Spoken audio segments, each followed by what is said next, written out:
할렐루야. 오늘 마태복음 5장 17절로 20절의 말씀으로 말씀의 완성자 예수다라는 제목으로 함께 은혜를 나누고자 합니다. 하나님께서는 당신의 아들 예수 그리스도를 이 땅에 보내셨죠. 그러시면서 내가 너희를 사랑한다, 사랑하기에 나의 아들 예수를 이곳에 보내노라 라고 말합니다. 그 예수는 하나님께서 정해주신 율법을 폐하러 오신 분이 아닙니다. 율법을 완성하신 분이시고 율법을 마치시고 또한 새로운 하나님의 계명을 받아 귀한 사명들을 우리 믿음의 성도들에게, 많은 백성들에게 주기 위해서 주신 진리의 예수님이시고 소망의 예수님인 줄로 믿습니다.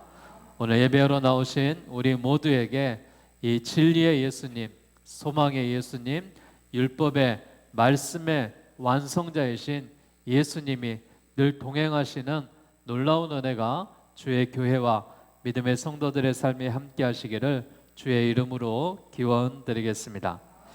완전해 보이는 사람은 없다고 말하죠. 완전을 갖춘 사람 또한 없다라고 말하죠. 물론 세상에는 완전한 자가 있을 수는 없습니다. 그러나 성경은 완전함에 대해서 절대 불가능한 것으로 말씀하지 않습니다. 예수 그리스도는 자신을 완전한 본으로 보이셨고 그를 닮아서 완전한 자에 이르도록 우리를 늘 말씀으로 함께 주신다라고 말합니다. 그래서 완전함이다라고 말하면은 그리스도인의 삶의 목표가 완전함입니다. 우리 예수님이 이 땅에서 완전한 자의 본을 보이셨던 것처럼 우리 예수님을 닮은 그리스도인들도, 교회도 그리스도인의 삶의 목표가 완전함을 추구하며 주님을 뒤따를 수 있는 믿음의 삶이 되시기를 바라겠습니다. 구약은 불완전한 시대였습니다. 역사의 주인공을 준비하는 시대였고 기다리는 시대였습니다. 메시아에 대한 대망은 구약 시대의 사람들에게 가장 큰 기다림이었고 소망이었죠. 그러나 어떤 메시아를 고대하느냐에 있어서 그들의 생각이 둘로 나누었습니다. 어떤 사람은 구원의 메시아, 어떤 사람은 영광의 메시아를 기다렸습니다. 반면 또 어떤 사람은 세계 민족을 구원할 섬김의 메시아를 고대했고 또한 고난받는 메시아의 모습도 보았습니다. 여러분, 메시아는 우리에게 구원을 주셨고 영광을 주셨고 섬김을 주셨고 모든 것의 완성을 이루신 여호와 하나님의 귀한 아들이라는 사실을 믿으시기를 바라겠습니다. 마태복음 5장은 예수님의 산상수훈의 말씀이 기록되어져 있죠. 마음이 가난한 자, 애통한 자, 온유한 자, 의에 줄이고 목마른 자, 또한 긍휼히 여기는 자, 마음이 청결한 자, 화평케 한 자, 의를 위해서 핍박받는 자가 되어야 될 것이다 라고 우리에게 친히 말씀하셨습니다. 예수님은 우리가 이 세상에 해야 될 역할에 대해서 마태복음 5장에 산상수훈의 말씀 다음에 해주셨던 것이 무엇이냐? 너희는 세상의 소금이 되어라, 너희는 세상의 빛이 되어라 라는 말씀입니다. 소금의 역할, 빛의 역할을 감당해야 된다는 것은 무엇이냐? 소금처럼 이름도 없이 빛도 없이 자신을 희생하면서 이 세상에 생명을 전하고 부패와 방지를 하며 맛을 내는 그런 그리스도인의 삶을 이야기하는 것을 말하고 있는 것입니다. 사랑하는 여러분, 저는 우리 광남 장로교회가 믿음의 성도들이 하나님이 기뻐하시는 이 산상수훈의 말씀을 지키고 소금의 역할을 감당하며 빛의 역할을 감당하면 하나님이 기뻐하시는 놀라운 아름다운 교회와 성도들의 삶이 되시기를 주의 이름으로 기원드리겠습니다. 예수님이 이 땅에 오신 목적이 있죠. 구약의 말씀을 폐하러 오신 것이 아닙니다. 예수님이 이 시대에 오신 것은 이 율법을 폐하러 온 것이 아니라 완전하게 하러 오셨다라고 말하고 있습니다. 오늘 보면 17절 말씀해 보니까 내가 율법이나 선지자를 폐하러 온 줄로 생각하지 말라. 폐하러 온 것이 아니요 완전하게 하려 함이다 라고 말했습니다. 주님이 이 땅에 오셔서 사역을 하시는 가운데 많은 오해를 받으셨죠. 그것은 주님의 가르침이나 행동이 마치 율법을 무시하거나 반대하는 것 같았기 때문입니다. 가령 예를 들어서 예수님은 그 당시 사람들이 인식하는 대로 안식일에 할 수 없는 일, 병든 자를 고쳐주셨고, 제자들이 안식일에 이삭을 잘라 먹기조차 했습니다. 이런 일들이 당시 사람들에 의하면은 율법을 어기는 행동이었죠. 율법을 무시하는 행동이었습니다. 그러나 예수님은 그것이 안식일에 해야 될 일이다라고 말하고 있습니다. 거침없이 행동하셨고 말씀하셨습니다. 사랑하는 여러분, 주일은 주님의 날입니다. 하나님의 일을 감당하는 날입니다. 우리가 모여서 예배하고 또한 교제하는 것도 중요하지만 하나님의 사명을 감당하며 나아가는 것, 이것이 주님의 일이라면은 주일날 최선을 다해서 우리가 모여서 귀한 사명들을 감당해야 될 줄로 믿습니다. 저는 교회가 공동체로서 귀한 사명을 감당해야 된다고 늘 말씀을 드렸습니다. 사랑하는 여러분, 예수님을 중심으로 예수님이 머리가 되셔서 주의 교회가 하나의 일심동체로 이끌어 나아갈 때 교회는 하나님이 기뻐하시는 교회가 될 것이며 귀한 사명들을 감당하며 나아가게 될 줄로 믿습니다. 말씀의 완성자이신 예수님이 오늘 우리에게 주신 말씀이 어떤 말씀인지 우리가 함께 은혜를 나누려고 합니다. 예수님은 율법의 진정한 뜻과 목적을 보여주시는 말씀들을 행하셨습니다. 하나님께서 구약에 율법과 선지자를 주신 뜻과 목적이 있다라고 말했죠. 여러 가지 법과 의식들, 또 제사에 관련된 말씀들을 주신 이유가 있습니다. 이 율법을 주신 뜻과 목적과는 달리 그 당시에 많은 사람들이 왜곡했던 것들이 있습니다. 율법에 대한 그들의 잘못된 의식을 바로 고쳐주기 위해서 이 땅에 예수님이 오셨다라고 말하고 있습니다. 뿐만 아니라 하나님께서 주신 율법은 완성된 것이 아니었습니다. 그것은 장차 오실 메시아가 오심으로 완성될 것이었는데 예수님이 바로 이 메시아로서 하나님이 주신 율법의 부족한 부분들을 다 채우셨다라는 사실입니다. 그리고 예수님은 친히 십자가에 못 박히시며 인류를 구원하시면서 다 이루었다라고 말씀하셨습니다. 그리고 사흘 만에 부활하셨고 많은 사람들에게 증거로 나타나셨으며 또한 하늘로 승천하신 줄 믿으시기 바랍니다. 바로 이러한 율법을 다 이루셨다라는 의미로 되새길 수 있습니다. 이렇게 예수님은 그 당시 사람들이 생각하는 것처럼 율법을 폐하러 오신 분이 아니었습니다. 율법을 완전하게 하려고 오신 분이 예수님이라는 사실입니다. 복음과 율법은 반대가 아닙니다. 예수님은 율법에 반대하지 않으셨습니다. 예수님은 율법이나 선지자를 폐하려 오시지 않았습니다. 율법의 완성은 예수 그리스도의 복음에 있습니다. 복음은 진리를 이야기하는 것이죠.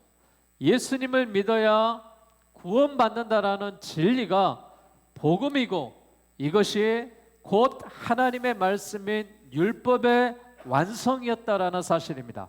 사랑하는 여러분, 우리가 하나님의 말씀을 바라보면서 하나님만을 바라보시는 것이 아니라 인류가 죄를 짓고 이 죄에 빠진 것을 고민하며 하나님과의 단절된 그런 모습 가운데 우리를 이어주고 함께하여 율법의 완성으로 인하여서 친히 십자가에 죽으시고 못 박이신 주님이 율법을 완성하신 예수님으로 인하여서 복음의 확장이 되었고 이제 우리가 복음으로 인하여서 하나 된 것을 믿으시며 예수님이 십자가에 보이신 그 하나님의 사랑이 율법의 완성이었다는 사실을 믿으시기를 주의 이름으로 축복합니다. 주님은 율법의 가치를 아주 중요하게 생각하셨습니다. 오늘 본문 17절에 보면 이어서 18절에 이렇게 이야기하죠. 진실로 너희에게 이르노니 천지가 없어지기 전에는 율법의 1.1획도 결코 없어지지 아니하고 다 이루리라 라고 말했습니다. 주님은 먼저 율법이 결코 없어지지 아니할 것이다 라고 하셨죠. 천지가 없어지기 전에는 율법의 1.1획도 결코 없어지지 않는다라고 말했습니다. 곧 내가 율법을 폐하러 온 것이 아니다라는 것을 이야기하고 있는 것이죠. 우리들은 이 말씀을 어떻게 생각하고 있습니까? 사람들은 하나님의 말씀을 우습게 여깁니다. 성경이라고 하면은 그냥 쾌쾌 묵은 말씀으로만 생각하고 무시해버리는 그런 경우가 있습니다. 성경은 한 권을 읽었다고 해서 덮어버리는 책이 아닙니다. 성경은 우리가 주님 나라 가는 그날까지 계속해서 우리의 양식으로, 생명으로, 하나님의 교통함으로 읽어져야 될 말씀이 하나님의 말씀인 성경이라는 것입니다. 사랑하는 여러분, 늘 성경을 우리가 읽고 묵상하고 생활하면서 주님과 동행할 수 있는 믿음의 삶이 되시기를 바라겠습니다. 디모데후서 3장 15절 말씀에 뭐라고 이야기했느냐? 성경은 능히 너로 하여금 그리스도 예수 안에 있는 믿음으로 말미암아 구원에 이르는 지혜가 있다라고 말했습니다. 사랑하는 여러분, 하나님의 말씀을 바라볼 때 우리에게 구원에 이르는 지혜가 있게 될 줄로 믿습니다. 또한 귀하게 여기는 이 말씀 속에서 19절에 뭐라고 말하느냐? 그러므로 누구든지 이 계명 중에 지극히 작은 것 하나라도 버리고 또 그같이 사람을 가르치는 자는 천국에서 지극히 작다 일컬음을 받을 것이요 누구든지 이를 행하며 가르치는 자는 천국에서 크다 일컬음을 받으리라 라고 말했습니다. 우리가 하나님의 말씀을 지극히 작은 것 하나라도 버려서는 안 되겠죠. 우리가 장차 하나님 앞에 지극히 작은 자로 일컬음을 받게 될 것이기 때문에 그렇습니다. 천국에서 작은 자는 누구겠습니까? 천국에서 작은 자는 하나님의 계명을 소홀히 여기는 사람은 작은 사람이 되겠죠. 또한 하나님의 공력이 다 불타버리고 불 가운데 겨우 몸만 구원받는 자도 작은 사람이 되겠죠. 또한 영혼의 구원을 받았지만 음행을 하는 듯 죄에 일삼고 회개하지 않는 거 버림받는 사람이 작은 자가 되었죠. 우리가 하나님 앞에 늘 부끄러움을 인생을 가지고 살아가고 있습니다. 천국에 들어갈 백성이다라는 그 믿음과 은혜로 살아가고 있지만은 내 자신이 부끄러울 때가 한두 번이 아닙니다. 하나님의 계명을 잘 지키지 못했고 나의 뜻대로만 살아왔고 또한 내 죄로 인하여서 회개하지 않는 그런 모습의 삶이 늘 부끄럽기만 하죠. 그러나 나 같은 인생도 예수님이 십자가의 죽으심으로 인하여서 구원받았다는 사실을 믿으시기를 바라겠습니다. 이제 우리가 더 이상 작은 자가 되지 마시고 큰 자들이 되시기를 원합니다. 큰 자는 어떤 사람이냐?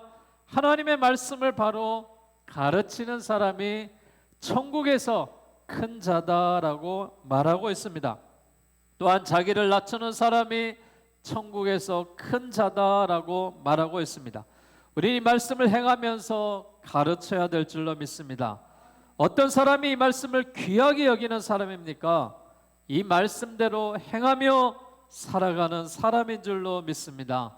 사랑하는 성도 여러분, 저는 우리들이 이 말씀을 이렇게 귀하게 여기기를 바라고 이 말씀대로 살아가기를 원하고 이 말씀의 가르침대로 귀중히 여기기를 원합니다. 그래서 장차 여러분이 하나님 앞에 섰을 때 큰 자로 칭찬받을 수 있는 우리 모든 그리스도인이 되시기를 주의 이름으로 축원합니다. 주님이 말씀하셨던 이 율법이 요구하는 의에 대해서 이야기하고 있는데 율법의 요구는 한마디로 의라는 것입니다. 이 의를 얻어서 천국에 들어가는 것이죠. 율법의 결론이고 우리의 의가 어느 정도 되어야 천국에 들어갈 수 있느냐? 오늘 본문 20절에 보십시오. 내가 너희에게 이르노니 너희 의가 서기관과 바리새인보다 더 낫지 못하면 결코 천국에 들어가지 못하리라 라고 말했습니다. 이 말씀이 지금 무슨 뜻이에요? 우리가 서기관이나 바리새인들처럼 율법을 더 잘 지켜야 한다는 말씀입니까? 그렇습니다. 그러나 잘 지킨다는 말이 꼭 양적으로만 이야기하는 것은 아닙니다. 당시 서기관들은요, 순종해야 될 계명을 248개, 금지해야 될 계명을 365개, 도항 613개의 말씀을 놓고 그것을 지키기 위해서 애를 썼던 사람들입니다. 우리가 서기관이나 바리새인이 지켰던 그 율법을 우리가 아마 그들보다 더 잘 지키지는 못할 것입니다. 그러나 우리가 기억해야 될 것은 무엇이냐? 율법 준수에 잘못된 것들이 있었다라는 것입니다. 무엇이 잘못됐습니까? 그들은 하나님의 말씀인 율법을 형식적이고 외면적으로만 율법을 지켰습니다. 여기에 대해서 예수님이 뭐라고 이야기하셨냐? 마태복음 23장에 화 있을진저 외식하는 서기관들과 바리새인들이여, 진정 너희가 잔과 대접의 겉은 깨끗이 하되 그 안은 탐욕과 음탕과 방탕에 가득했다라고 말했습니다. 사랑하는 여러분, 우리가 하나님의 말씀인 율법을 준수할 때 형식적이고 외면적인 것만 생각하지 마십시오. 어떤 사람이 신앙이 좋고, 어떤 사람이 말씀을 많이 알고, 어떤 사람이 그리스도인이다라고 칭찬받을 수 있습니까? 저는 내면이 하나님이 기뻐하시는 사람, 묵묵히 우리가 하나님의 말씀을 지키며 형식적이지 아니하고 진실한 사람이 서기관과 바리새인과 같지 않는 하나님의 말씀을 지키는 사람이라고 믿습니다. 사랑하는 여러분, 우리 모두가 하나님의 말씀을 대할 때 이런 진실한 모습으로 대하시기를 바라겠습니다. 또한 우리가 부분적으로만 율법을 지키서는 안 될 줄로 압니다. 우리는 완전한 하나님의 말씀을 지켜야 됩니다. 본질적인 것을 망각한 채 또한 지엽적인 것, 중요하지 않다고 생각하면서 지키지 않는 그런 부분이 되어서는 안 되죠. 하나님의 말씀이 어떤 것은 나에게 합한 말씀도 있고 그렇지 않는 말씀도 있습니다. 그러나 여러분, 이 모든 것도 우리 하나님께서 우리에게 주신 말씀입니다. 때가 되면 깨달음을 주시고 언젠가 나에게는 유익한 말씀이 되기 때문에 하나님의 말씀을 1.1획도 버리지 마시고 하나님의 말씀대로 우리가 살아가시기를 바라겠습니다.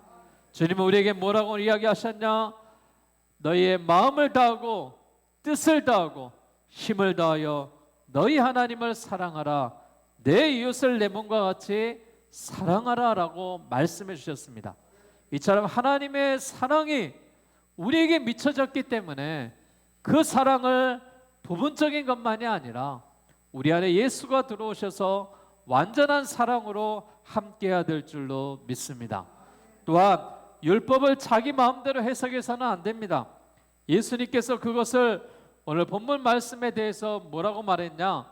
옛사람에게 말한 바와 같이, 또한 무엇을 의미인가 하면 하나님께서 말씀하신 율법을 많은 사람들이 마음대로 고치고 변질시켰다라고 말하고 있습니다. 율법을 자기 마음대로 해석해서는 안 됩니다. 물론 전통과 유전이 중요하죠. 그러나 이 시대에 하나님이 무엇을 말씀하고 계시는가를 우리가 바라봐야 될 줄로 믿습니다. 지금은 은혜의 시대입니다. 예수님이 축복해 주시는 소망의 시대요, 성령의 시대입니다. 그러기에 주의 교회와 믿음의 성도들이 율법을 지키는 것도 중요하고 전통을 지키는 것도 중요하지만 더 나아가서 이 시대에 하나님이 기뻐하시는 그런 시대적인 배경과 환경을 가지고 교회를 이끌어 가시고 성도들의 믿음의 신앙으로 이 시대에 걸맞는 옛사람이 아닌 새사람의 모습을 가지고 믿음으로 나아가시기를 바라겠습니다. 또한 하나님께서 보이려 하지 말고 사람들에게 나타내려 하는 것, 이런 모든 것들이 서기관과 바리새인들이 율법 준수에서 잘못된 것들을 이야기하고 있습니다. 오늘 우리도 하나님의 말씀을 지킬 때 이렇게 되기가 쉽겠죠. 특별히 기도한다는 사람들이, 봉사한다는 사람들이, 헌신한다는 사람들이 그렇게 될 수 있습니다. 사랑하는 여러분, 주님의 이름으로 부탁드립니다. 우리가 하나님의 성전을 찾을 때, 주의 일을 감당할 때 이런 서기관과 바리새인처럼 형식적이고 외면적인 모습으로 나오지 마십시오. 부분적으로만 하나님의 말씀을 지킨다라며 그렇게 말하지 마십시오. 하나님의 말씀이 내 뜻대로만 그렇게 해석하지 마시고 하나님이 아닌 사람들에게 나타내려고 우리의 인생을 그렇게 살아가지 마십시오. 하나님이 보고 계십니다. 위에서 하나님께서 주의 교회를 보고 계시고 여러분의 삶을 바라보고 계십니다. 그러기에 우리 모두가 하나님의 말씀을 붙들고 위에 계신 하나님을 바라보면서 주님과 함께 같이 동행하며 하나님의 은혜를 나누며 함께 전진하며 나아가야 될 줄로 믿습니다. 저는 우리 교회가 분명한 사명을 가지고 앞으로 전진하며 미래와 소망으로 이 지역사회를 이끌어갈 줄로 믿습니다. 이 지역사회의 우등선은 그런 교회의 모습으로 나아가게 될 줄로 믿습니다. 사랑하는 여러분, 주님이 우리에게 율법을 폐하러 온 분이 아니라고 착각하지 않기를 원합니다. 주님은 율법을 완성하며 지키러 오셨고 폐하러 오신 분이 아니라는 사실입니다. 주님은 율법을 완성하시며 우리가 율법을 귀하게 여기기를 원하고 계십니다. 전체적으로가 아니라 부분까지도 귀하게 여기 행하며 가르치기를 원하십니다. 뿐만 아니라 우리가 그 율법을 지켜 의롭게 되는 데 있어서 서기관들과 바리새인들보다 낫기를 원하십니다. 그들은 양을 채우는 말씀이 아니라 질에 있어서 형식적으로가 아니라 내면적으로, 부분적으로만 아니라 전체적으로 변질시키지 말고 있는 그대로 하나님의 말씀을 받는 것입니다. 사랑하는 여러분, 이제 2023년도 얼마 남지 않았습니다. 하나님의 말씀에 대한 우리가 소망과 갈망들을 올해 다 이루지 못했다면 하나하나 이루어가시고, 말씀을 바라보지 못했다면 남은 시간에 하나님의 말씀을 바르게 바라보셔서 우리 모두가 말씀을 믿고 우리 모두가 진정한 그리스도인으로 거듭나셔서 하나님 올 한 해보다 내년보다는 후년이 주님 나라가는 그날까지 하나님의 말씀을 지켜나가며 귀한 그리스도인으로서 사명을 지켜나가며 하나님이 기뻐하시는 교회와 믿음의 성도들의 삶이 되시기를 주의 이름으로 축원합니다.